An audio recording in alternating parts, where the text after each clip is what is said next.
Regresamos con argumentos, gracias por estar en sintonía. A través de la señal de Globovisión seguimos conversando con el precandidato presidencial, el doctor César Pérez Vivas, exgobernador del estado Táchira, abogado, político pues de larga trayectoria en nuestro país y bueno, dirigente de este movimiento Concertación Ciudadana. Nos ha venido hablando de los puntos, de los planes que hay en sus propuestas de país. En las redes sociales, en el Instagram del doctor Pérez Vivas, hemos encontrado parte de su proyecto. Nos hablaba del tema de la economía como uno de los ejes primordiales y era parte de las preguntas que realizaba pues, la gente en la calle, cómo poder transformar el modelo económico. Nos comentaba el tema de la privatización.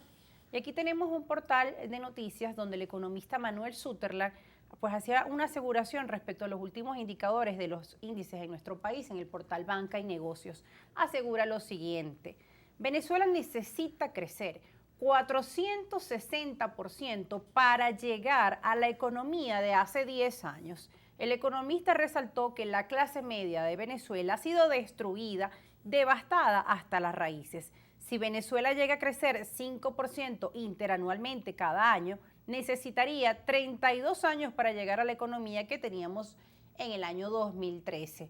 En base a su propuesta económica, ¿cómo haríamos para revertir esta situación?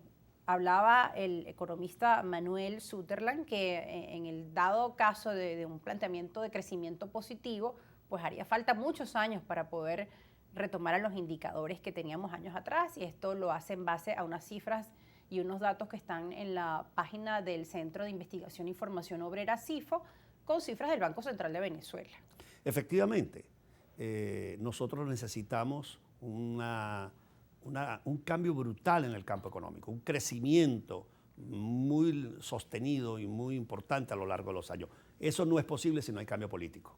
Mientras Nicolás Maduro sea presidente de Venezuela, no hay ninguna posibilidad de crecimiento.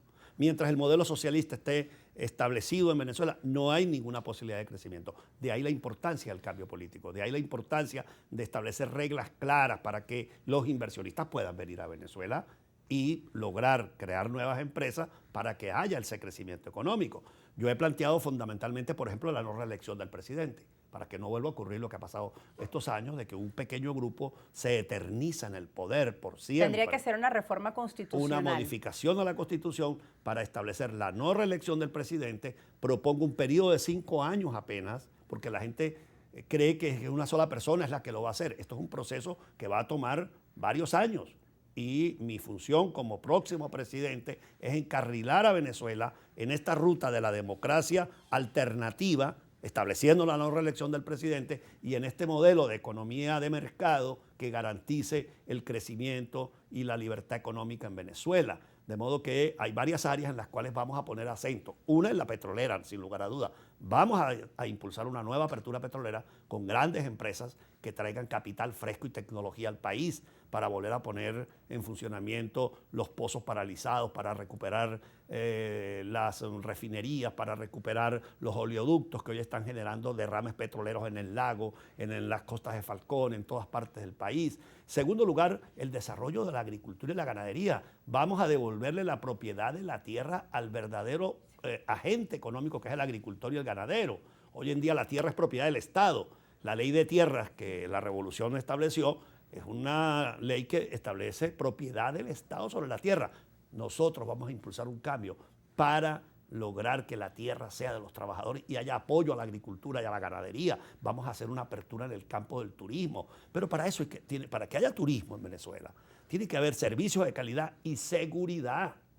Mire que aquí todos los días tenemos grupos criminales operando en el territorio nacional. Entonces nadie va a llegar a Venezuela a hacer turismo para que los asalten y los maten, como ha ocurrido con y sus propuestas en ese sentido con el tema de la seguridad, más que usted viene del estado Táchira, pues uno de los estados donde también hemos recibido denuncias de la presencia a veces de grupos irregulares, problemas de El país está plagado de bandas criminales. El país está plagado de bandas criminales. De bandas criminales que no le dan seguridad ni al inversionista, ni a los bienes, ni a las personas. Y he dicho claramente que voy a ser un presidente que va a enfrentar el crimen, que va a sacar de la escena de esas bandas criminales, porque no voy a tener connivencia con ese crimen. Y por otra parte, es fundamental también sacar adelante una política alternativa en materia de medio ambiente, de protección de las aguas, para que haya agua potable, para que haya fuentes de agua. Vamos a tener la necesidad de crear una línea transversal en materia de educación, porque si no hay educación, no habrá recurso humano que sostenga el crecimiento económico. Y por eso para mí la educación será un tema fundamental a lo largo de este proceso y además lo que llamo el eje cultural, espiritual de la nación, para que vuelva a haber una especie de rearme moral. En Venezuela se ha vuelto muy común el aprovecharse de las circunstancias, el de que la gente se mueve en función de quitarle a otro sus bienes. La corrupción ha sido un factor que ha crecido de manera impresionante en todos los sectores de la sociedad y aquí hay que meter a la cárcel. ¿Y cómo combatir la corrupción? Metiendo preso a los ladrones, no hay otra. Venga de donde venga y señalando a quien tenga que señalar. El que cometa un delito de corrupción tiene que ir a la cárcel. ¿Y qué opina usted de los escándalos de corrupción que se han registrado dentro de partidos de la plataforma unitaria? Todo el que cometa un crimen de corrupción tiene que ir a la cárcel, sea del partido que sea, del gobierno que sea. Mira, si la función precisamente de uno como gobernante es eso. Y yo fui gobernador de un estado y tuve que denunciar y llevar a la cárcel a funcionarios que se desviaron en el ejercicio de las funciones. En estos años de la revolución es al contrario, todo el que comete un crimen de esa naturaleza lo ascienden, lo premian. Entonces por eso es que se robaron 400.000 millones de dólares en Venezuela, ¿verdad? Personas y figuras que usted ni se imagina, bueno, con esas cuentas multimillonarias que registran los medios internacionales, que si en la banca de Andorra, que si en los bancos de Estados Unidos. Y bueno, aquí no hay nadie preso. Y la gente quiere que asuman también responsabilidades de lado y lado, aquellos que han cometido estos delitos de corrupción y aquellos que la gente siente que no le han dado la cara a la población o que no han asumido responsabilidades. ¿Quién asume esa responsabilidad? ¿Quién asume esa mea culpa? Mira, tiene que haber una justicia independiente que castigue la corrupción, cualquiera que sea el signo, porque esa es una cultura y es un comportamiento que existe en el hombre, en el ser humano, desde que el hombre es hombre. Hasta Jesucristo, que era Dios, hubo uno que lo vendió en el colegio apostólico. Ahora imagínense en una sociedad. El problema aquí ha sido la impunidad.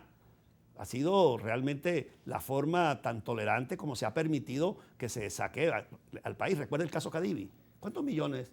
¿Cuántos miles de millones de dólares y no hay respuestas se fueron de Cadivi? tema. ¿Te acuerdas de Pudreval, de todos los contenedores de alimentos que llegaron y se pudrieron porque traían carne podrida y la facturaban como carne de primera? ¿Y qué se ha hecho desde la oposición para exigir respuestas sobre ello? Bueno, algunos de nosotros lo hemos denunciado. Yo cuando era diputado lo dije varias veces. Yo denuncié, por ejemplo. Y el dinero de la ayuda humanitaria, por otro lado, para hablar de lado y lado que se entregó pues, bueno, a la dirigencia opositora. ¿Y qué está haciendo y qué hace Tarek William Saab, fiscal general de la República, con esos casos? ¿Por qué no los ha investigado? ¿Han exigido ustedes de lado y lado, no importa de dónde venga? Rosa, he dicho y lo digo hoy aquí, todo el que administre dineros públicos debe rendir cuentas.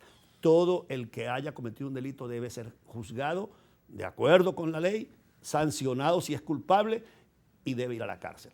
De modo que aquí no puede haber discriminación para nadie. No es que hay unos que son ladrones buenos porque son más cercanos a ti o más simpatizantes y otros que son malos. No debe haber una política de doble moral. Todo el que cometa ese crimen. Doble rasero. Entonces, yo escucho esa propaganda, pero yo no veo que la fiscalía meta a ninguno preso.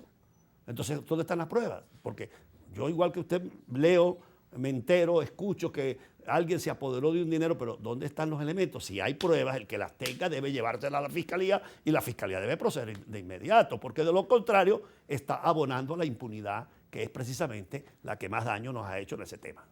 Bien, doctor, a esta hora nos corresponde hacer una pausa. Al regreso vamos a leer las preguntas que tiene nuestra audiencia. Nos han escrito mucho a nuestras redes sociales, @argumentos_gb, y no se pongan bravitos que ya las vamos a estar leyendo. Algunos dicen, ¿por qué no leen las preguntas? Ya vamos con ellas.